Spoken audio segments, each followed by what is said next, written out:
The Phantom Funeral of Fort de Chartres. Down an old road near the small town of Prairie du Rocher, one of America's most famous phantom funeral processions is said to walk on a summer night when Independence Day falls on a Friday.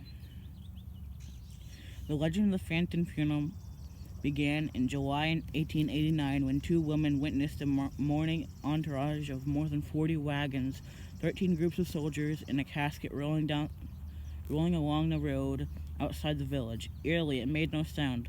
The procession began at the ruins of the old Fort de Chartres and disappeared in the direction of the small cemetery located outside of town.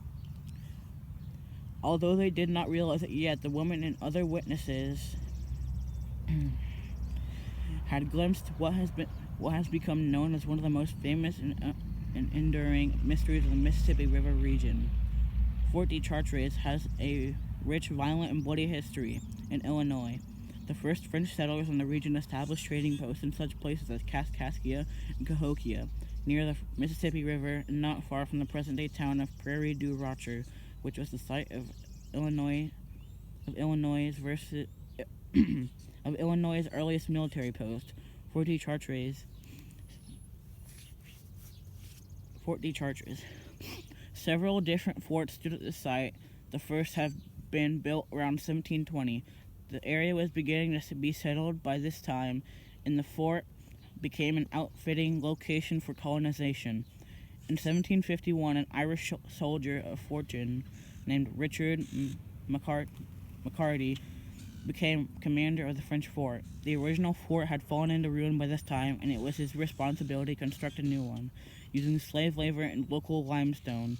The new fort housed more than 400 soldiers and enclosed an area larger than 4 acres.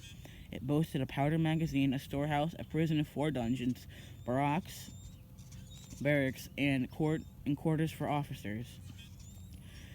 After France's defeat in the French and Indian War, the Illinois Territory was ceded to Britain in 1763. The Indians, led by Chief Pontiac, were hostile to the new British rulers. However, in 2 years would pass before the English could take possession of Fort de Chartres. Under British command, the fort declined and fell into ruin and was nearly destroyed by river flooding. The British military garrison was transferred to Kaskaskia, and Fort de Chartres was never occupied again. As time wore on, the ruins fell apart and the site was largely forgotten until the middle 1900s, when historic restoration efforts began.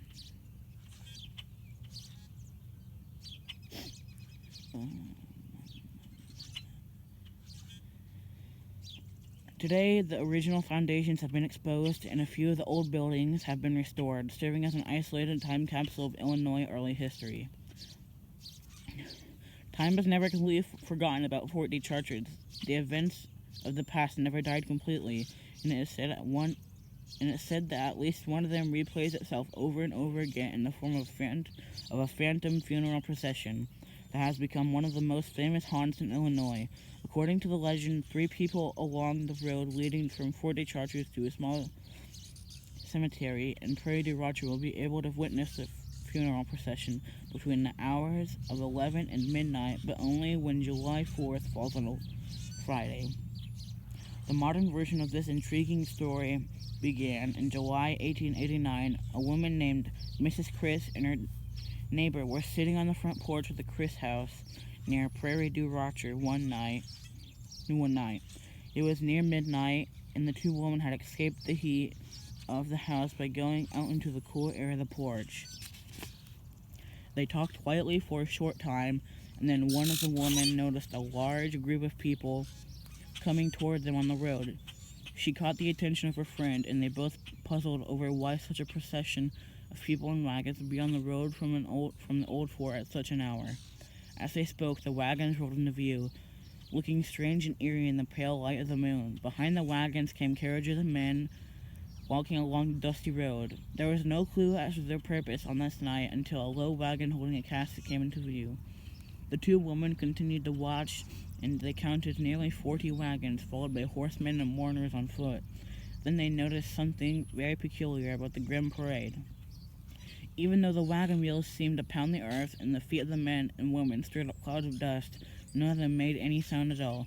The entire procession was impossibly silent.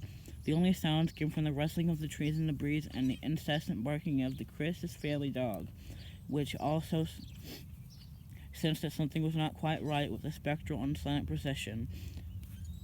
The barking of the dog awakened the neighbor woman's husband, who then also looked out and witnessed the strange entourage on the road. He verified the woman's account early in the next morning, but other than those three people, no one else saw the phantom funeral march. Eventually, the procession passed by and faded into the darkness. The two women waited the entire night for the funeral to return, but it never did. What was it they had seen, and whose funeral was being conducted?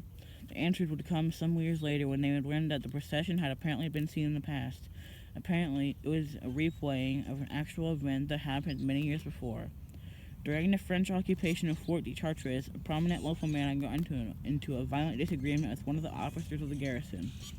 The two men exchanged heated words, and the local merchant was killed. Unsure of how to handle the affair, the fort's commander sent a delegation to the government offices in Kaskaskia.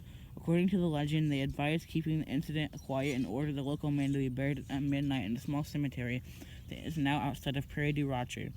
It was believed that Mrs. Chris and her neighbors were witness to an eerie reenactment of that funeral more than a century after it occurred. Since 1889, accounts have been sketchy, but there are those who claim that the phantom funeral continues to be seen. Intrigued by the tale, you might just have the chance to search for the phantom funeral on your own in the future. July 4th will fall again on a Friday in the years 2025. If you are feeling brave, take along two friends and stick up the old road that leads to Fort de Chartres. You might be in the right place at the right time when the dead decide to walk once more.